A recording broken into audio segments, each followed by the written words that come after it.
I was at a sports bar watching a relative playing a band, went outside to get some fresh air, and somebody standing 30 feet away shot me in the face.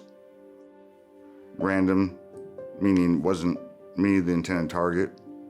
The gunshot wound left me blind, deaf, and paralyzed on the left side of my face. Come to find out several years after that, I had a brain injury. The bullet actually hit my frontal lobe and my temporal lobe, along with bleeding around my brain because it nicked my carotid artery. I was in the hospital for several months. They thought several years. I got out. I'm also thinking about, who is this? Why did this happen? I have no idea. He was apprehended through DNA and through ballistics from the bullet that shot me. Everything pointed to him.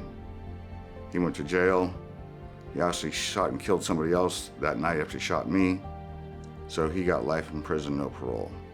It was a relief, but like I said, it's tough because you're still dealing with everything you have to deal with. Everyday life, work, eat, exercise, and on top of it, deal with doctor visits, medical expenses, medical treatment to try to keep everything going. Because the bullet's still inside my head, at least 90% of it, I'm in pain every minute, every day.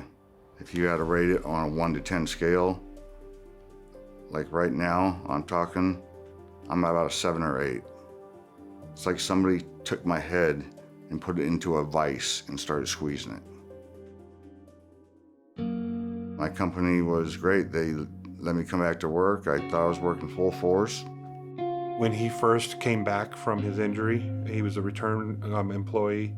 We had to understand what he had been through, and he's been able to keep up and then some. So it's just a matter of grasping what he's faced with in his disability.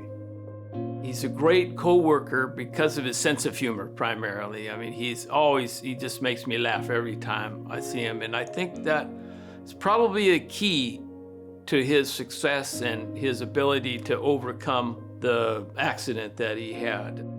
All his efforts to support the cause is very impressive, and he's relentless about it. So we're all pulling for him all the time and all his endeavors. It's been a challenge, but I've been able to fight through it, learn different tricks of the trade after going through rehabilitation.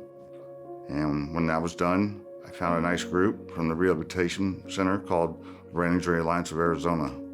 They help people like myself and others who had different acquired or traumatic brain injuries navigate through life.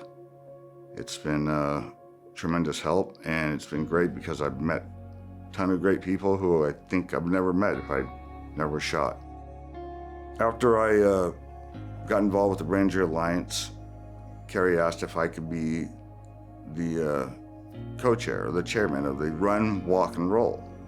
Some of the things that the fundraiser raises money for at the different camps, they have movie nights, different events to get this community, this kind of social club, if you will, together so they can interact, they can meet people like themselves and share stories. One of the other things we do is raise money for support groups. We recently started support groups a couple of years ago. We have a men's and a women's support group. I'm a facilitator for the men's group. I love telling my story because, it is unique to most people, but people need to know. They always call it the invisible injury because some people wouldn't know I had a brain injury.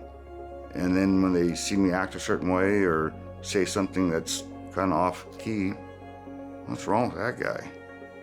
Nothing. He's shot in the head. He has a brain injury.